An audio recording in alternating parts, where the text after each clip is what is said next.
Hi అండి, welcome back to our channel. మా ఇంటి పొదరిల్లు. ఈరోజు వ్లాగ్ వచ్చేసి ఉగాది పండుగ వ్లాగ్ అండి. కొంచెం లేట్ అయింది, ఒక 2-3 రోజులు.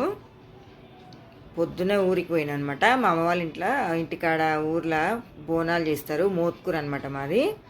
అయితే పొద్దున్నే 4 గంటలకు ఎక్కిన బస్సు. ఇది ఐడిపిఎల్ అనమాట.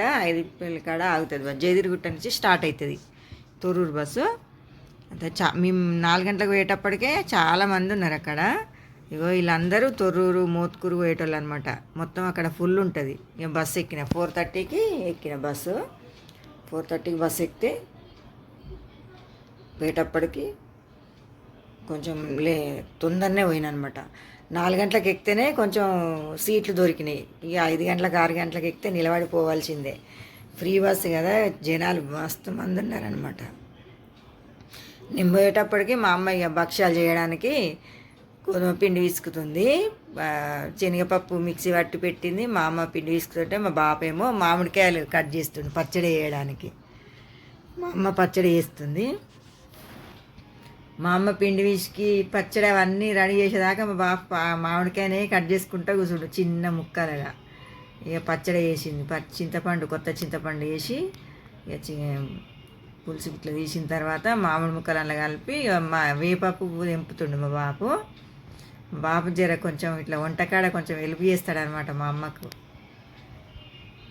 బెల్లం వేసి ఇక వేప పువ్వు రుబ్బిన తర్వాత కడిగి వేయాలి. ఎందుకంటే అట్లా ఏమన్నా పురుగులు దుమ్ము దూలు ఉంటుంది కదా. కడిగి వేసుకొని ఇక కొత్త కుండ కొంచెం నూనె రాసిన తర్వాత పసుపు రాయాలి. కొంచెం పసుపు రాసి పసుపు బొట్లు ఒక 5 పసుపు బొట్లు పెట్టాలి, 5 కుంకుమ బొట్లు పెట్టాలి. పెట్టిన తర్వాత ఇక బోనాలు చేస్తారనమాట. అమావాస్య రోజు వండుతారు. చలి బోనాలు అనమాట. ఉగాదికి అమావాస్య రోజు వండి నైటు నిద్ర పోతుంది అనమాట. అంటే ఇక పొద్దుగాలే ఎత్తుకపోతారు అనమాట. ఒకరోజు ముందే వండుతారు. వండి తెల్లారి ఎత్తుకపోతారు. ఇక బోనం బూదిస్తుంది మా అమ్మ. సున్నం పెట్టి పసుపు రాసి పసుపు కుంకుమ బొట్లు పెట్టి ఎందుకు చేస్తారంటే బోనాలు మేము ఎప్పుడో మా తాతల నాడు పటేలోళ్ళు ఉండేదన్నమాట మా ఊర్లో. అయితే వాళ్ళకు ఇక వాళ్ళ చిలకల్లే ఉంది గుడి, ముత్యాలమ్మ గుడి. అయితే ఊరందరికీ బాగా అమ్మవారు అయిందట. అమ్మవారు అయ్యి ఎంత గావర గత్తర అయిందట. గత్తర అంటే మోషన్స్ వామిటింగ్స్ అయినాయట. అయితే పటేలమ్మకు నిద్రలా పోయి కళలు వచ్చిందట. ముత్యాలమ్మ కళలు వచ్చి నాకు సలిబోనాలు చేయాలి, చేస్తేనే మీ ఊరంతా నేను చల్లగా చూస్తా అని చెప్పిందట ఆమెకు. ఇక అప్పటిదప్పుడు ఇక వేరే వాళ్ళకు చెప్పి డప్పు సాటి ఇప్పించిందట పటేలమ్మ. ఇట్లా చలిబోనాలు ఉగాది రేపనంగా బోనం వండి ఉగాది నాడు బోనాలు చేయాలి ముత్యాలమ్మకు, పటేలమ్మకు కళలు వచ్చి చెప్పిందట అని ఆయన డప్పు సాటి ఇచ్చిన ఆయన చెప్పిండట. ఇక అప్పటి నుండి చలిబోనాలు చేస్తారనమాట. ఒకరోజు ఉగాది రేపు అనంగా వండుతారు. నైటు ఉగాది నాడు బోనాలు ఎత్తుకొని పోతారు. చాలా బాగా చేస్తారు బోనాలు. బండ్లు తిరుగుతాయి గుడి చుట్టూ, మంచిగా అవుతుంది అనమాట. ఇక బోనాలు కూడా ఊదిచ్చింది మా అమ్మ. ఇక భక్ష్యాలు కొబ్బరికాయ కొట్టిన తర్వాత ఇక భక్ష్యాలు చేస్తుంది. నేను పూర్ణంగిట్లో పెట్టి ఇస్తుంటే మా అమ్మ చేసిందనమాట. కొంచెం లేట్ అయింది నేను పోయేటప్పటికి. వీళ్ళు మా పక్కకే ఉంటారు అనమాట. వాళ్ళు అల్లుడు కోడలు అవుతారు ఆ పిల్లలు. నాకు నేను చేస్తా అంటారు. ఇక మా అమ్మ పూర్ణాలు నేను పిండి పెట్టిస్తుంటే అమ్మ చేసి కాల్చింది అనమాట. కాల్చి దేవుని దగ్గర పెట్టి మళ్ళీ ఇక అగరబత్తీలు ఇట్లా ముట్టించి ఇక బోనం ఎత్తుకొని పోతున్నాం. మధ్యాహ్నం 12 గంటలకు అట్లా పోయినాం అనమాట. ఎవరు రాలేదు, నేను ఒక్కదాన్నే పోయిన ఊరికి. బోనాలు మధ్యాహ్నం ఎత్తుకుపోతారు. కాలు సుర్ర కాలు కాలుతుంటాయి, ఎండ కొడుతుంది. ఈసారి అందరు ఒక్కసారి వెళ్ళలేదు, ఓపికలు తక్కువ అయిపోయినాయి కదా జనాలకు. ఎవరంతలాళ్ళు కాలు కాలుతున్నాయి అని బండ్ల మీద కార్లలో పోయిర్రు అనమాట. ఇక మాకు కూడా మా మామ కొడుకుని రమ్మంటే వచ్చిండు ఆ పిల్లిగాడు శ్రీకాంత్ అని. మొన్న పెళ్ళి అయింది. మొన్న పెళ్ళి పోయిన వీడియో పెట్టినాం కదా, ఆ పెళ్ళి కొడుకు అనమాట వచ్చింది. ఇక బండి మీద తీసుకొని పోయిను నన్ను కూడా. ఇంకా వేరే వాళ్ళు 4-5 కలిసి పోతురు అనమాట. ఇక నేను బండి మీదనే పోయినా అనమాట. ముత్యాలమ్మ కూడా ఇదే కొండపురం ముత్యాలమ్మ అంటారు. ఈ ముత్యాలమ్మ బోనం ఆడికి తీసుకుపోయి 3 చుట్లు గుడి చుట్టూ 3 చుట్లు తిరిగి బోనం గిట్ల పెట్టి ఇక కొంతమంది అమ్మవార్లు అయిన వాళ్ళు ఇట్లుంటారు కదా, కళ్ళు శాఖ పోస్తారు, ఇగో ఈ ఆటలు కోస్తారు, రక్తం ఆడ ఉంది కదా, ఈ ఆటలు కోళ్ళు బాగా కోస్తారనమాట. ఉగాది రోజు మా ఊర్లోనే నాన్ వెజ్ తింటారండి. ఈ ఆటలు కోళ్ళు అయితే ఫుల్ మధ్యరాత్రి 2 గంటల నుంచే స్టార్ట్ చేస్తారు ఈ ఆటలు కోసుడు. అసలు నిద్ర పోరనమాట కోసేటోళ్ళు. ఇక ఆడ బోనం పెట్టి అందరూ కొబ్బరికాయలు ఇట్లా కొడుతుండ్రు.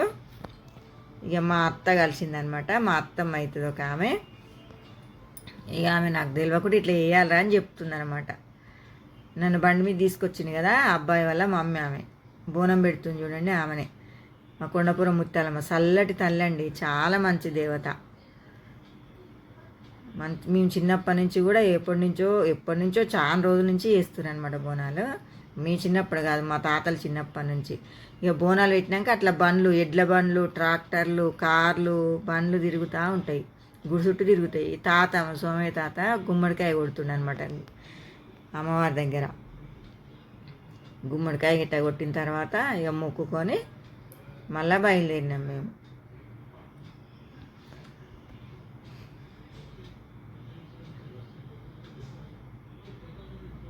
ఇక వచ్చిన తర్వాత మళ్ళీ బాయికాడి పోయినాం.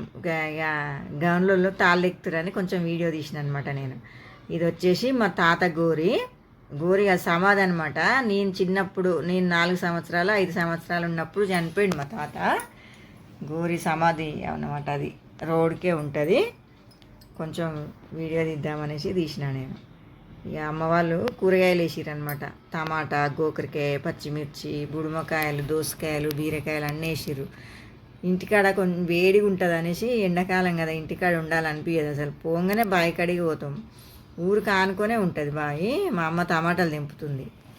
సాయంత్రం పూట పోయినాం అన్నట్టు, జర మంటగాలు వస్తుంటే బావి కాడికి పోదాం, చింత చెట్టు ఉంటుంది చల్లగా ఉంటుంది అనేసి బావి కాడికి పోయినాం.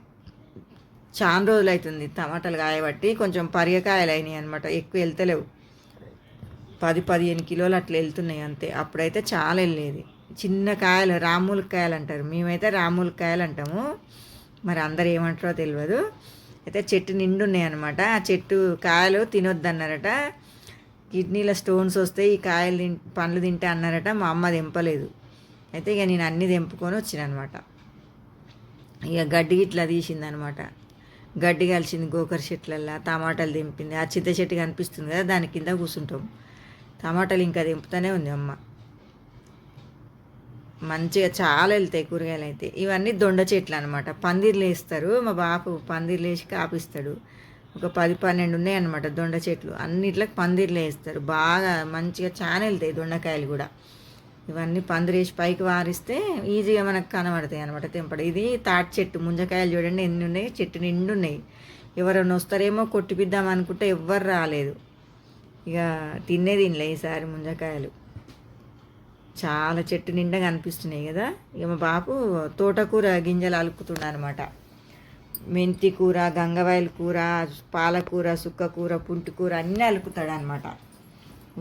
కొంచెం ఉష్క పోసి అందులో గింజలు పోయాలి. పోస్తే మంచి ఒక్క తీరుగు వస్తాయి అన్నమాట. తోటకూర ఒక్క తీరుగు వస్తుంది. గింజలు అయితేనేమో ఒక దగ్గర ఎక్కువ ఒక దగ్గర తక్కువ పడి ఒక్క తీరుగా మూలవాయి అనమాట గింజలు. ఉష్క అయితే ఒక్క తీరుగా ఈవెన్గా పెరుగుతుంది, సన్నగా లావుగా లేకుండా. అయితే ఇక డ్రాగన్ ఫ్రూట్ చెట్లు పెట్టిర్రు. ఒకటి పువ్వు పూసింది పెద్దగా. ఇప్పుడు ఇంతకుముందు ఒక 2 వెళ్ళినాయట, ఇప్పుడు ఒక పువ్వు పూసింది అనమాట. అయితే వీడియో తీసినదాన్ని నేను. ఇక ఇప్పుడు కొంచెం డిఏపి వేసి, అది మొత్తం వేసిన తర్వాత బలానికి డిఏపి వేస్తాడు. మడిలాగా వేసి కట్టల్లాగా వేసి డిఏపి వేసిన తర్వాత ఇప్పుడు తోటకూర గింజలు అలుకుతుండు. మొత్తం అట్లా చల్లిన తర్వాత ఒక్క తీరుగా చల్లి మళ్ళీ నెక్స్ట్ ఇంకా చేయితోటి మళ్ళీ ఇట్లా మరలేయాలన్నమాట. మరలేస్తే ఇట్లా గింజలు అనేది ఇట్లా లోపల కానీ మంచిగా మొలుస్తాయి ఒక్క తీరుగా. ఇదేమో గంగవాయల కూర. ఇక్కడ గంగవాయల కూర కూడా అలికిండు. ఇక టమాటాలు దింపడం అయిపోయింది. మా అమ్మ ఆ చెట్టు కిందకి వచ్చి కూర్చుందనమాట. మంచిగా ఉంటుంది చల్లగాడ. ఇక మందు కొట్టడానికి డబ్బా ఇవన్నీ ఉంటాయి. ఈడ చెట్టు కిందనే ఉంటాయి, ఊరు పక్కకే కాబట్టి ఎవ్వరు తీసుకుపోరు. ఇక గోకరికాయ తెంపుకొస్తుంది. టమాటాలు అయిపోయినాయి. ఇది మంచం అనమాట. మంచం అట్లా గుంజలు నాటి మంచంలాగా వేస్తే అందరూ కలదానికి వచ్చి ఇరుగ్గొట్టిరు. మంచం పక్కకే ఉంటుంది కదా, ఊరు పక్కకు అందరు వస్తారు. ఇదేమో కోళ్ళు కూడా ఉంటాయి అన్నమాట. అందులో కోళ్ళగా అమ్ముతారు అన్నట్టు. అయితే ఇప్పుడు ఇక అమ్ముతలేరు, ముంగిస తింటుందట. ఇప్పుడు ఇక ఇంటికానే అమ్ముతారు. ఇక అయిపోయినాయి గింజలు అలుకుడు. ఇక మా బాపు ఇక కళ్ళు పోదామనేసి ఇక రెడీ అవుతారు అనమాట. చెట్లు, తాటి చెట్లు కూడా చాలా ఉంటాయి మా చిలకల. ఇవన్నీ మా చిలకలు ఉన్నాయి. ఇక టమాటా పచ్చడి కానీ అమ్మ ఇక టమాటాలు కోసుకొచ్చింది కదా, కడిగి ఆరబెట్టింది. ఆరిన తర్వాత ఇక కోసేస్తుంది అనమాట. ఇది తెల్లారి, పండుగ తెల్లారనమాట. పొద్దున్నే పోయినాం, మళ్ళా పొద్దుగాల పోయి టమాటాలు ఇట్లా 7-8 కిలోలు నేనే పచ్చడి పెడితే అమ్మ అంటే కోసేస్తుంది అనమాట. ఇవన్నీ ఉంటాయి బాగానే, 7-8 కిలోలు ఉంటాయి. కొంచెం దూర కాయలన్నీ కోసి ఇక అన్నీ ఒక దగ్గర వేసి ఎండబెట్టుకుంది అనమాట. కింద జాలిలాగా ఉంటుంది గ్రీన్ కలర్ నెట్టులాగా, అది వేసి పైన కాటన్ బట్టేసి ఎండబెడితే తొందరగా ఎండుతాయి అన్నట్టు. కిందికి వెళ్ళి గాలి తగులుతుంది, పైనకి వెళ్ళి ఎండ కొడుతుంటుంది, మంచిగా తొందరగా ఎండుతాయి. ఒకరోజు ఆడ ఎండబెట్టి ఇక టమాటాలు ఎండబెట్టిన తర్వాత కోతులు వచ్చినాయి. కోతులు వచ్చి మిక్చర్ తీసుకొని పోయినాం అనమాట. మేము మిక్చర్ తీసుకొని పోతే 2 ఫోన్లు ఉండే అందులో, ఫోన్ల కవర్ మిక్చర్ కవర్ తీసుకొని పోయినాయి. ఇంకా నయం ఫోన్ ఇచ్చిపెట్టినాయి. నా ఫోన్లు 2 ఆడ వదిలేసి మిక్చర్ కవర్ తీసుకొని ఉరికినాయి అనమాట అవి. ఇక టమాటా చెక్కలు, చింతపండు కొట్టినాం ఆ రోజు, చింతపండు. ఇక తర్వాత దోసకాయలు కూడా కాసినాయి అనమాట. దోసరుగులు చేద్దామమ్మ, అవి కూడా తీసుకుపోతా అంటే ఇక దోసకాయలు కూడా కోసేసింది మా అమ్మ. అవి కూడా ఎండినాయి మంచిగా. ఎండకు దోసకాయలు అన్నీ కోసి పల్సగా కొయ్యాలి. దోసరుగులు చేయాలంటే పల్సగా కోస్తే ఒక 2 రోజులలో ఎండుతాయి అనమాట. ఇక కోసి అవి కూడా ఒక కాటన్ పట్టేసి అవి కూడా ఎండబెట్టినాం. పొద్దున 8 గంటలకే ఎండేస్తే మంచిగా సాయంత్రం వరకు కొంచెం ఎండినాయి అనమాట. ఇక వేసిన తర్వాత చింతపండు కొట్టినాము. మా అమ్మ కొడుతుంటే ఇక నేను గింజలు తీసిన, అవి కూడా కొంచెం ఎండకు పెట్టినాం అనమాట. కొంచెం ఎండితే మంచిగా ఉంటుంది కదా, పురుగు పట్టకుండా పుల్లగా ఉంటుంది అనమాట. అమ్మోళ్ళది చింతపండు చాలా పుల్లగా ఉంటుంది, కొంచెం వేస్తే సరిపోతుంది అనమాట చారు. ఇదంతా కొట్టిన తర్వాత గన్ని కాయలకు ఇక గవైనాయి అనమాట. ఇక నేను హైదరాబాద్కి వచ్చేసిన, మళ్ళీ వచ్చి తెల్లారి టమాటాలు కొన్ని ఒక 2 స్పూన్లు ఉప్పు వేసి కలిపి మళ్ళీ ఇంటి ముందట ఎండబెట్టిన అనమాట. ఉప్పు కలిపి ఎండబెడితే బూజు గిట్లా పట్టాయి అన్నట్టు. ఓకే అండి, ఈ వీడియో ఇట్లా నచ్చినట్టయితే లైక్ చేయండి, షేర్ చేయండి, సబ్స్క్రైబ్ చేయండి.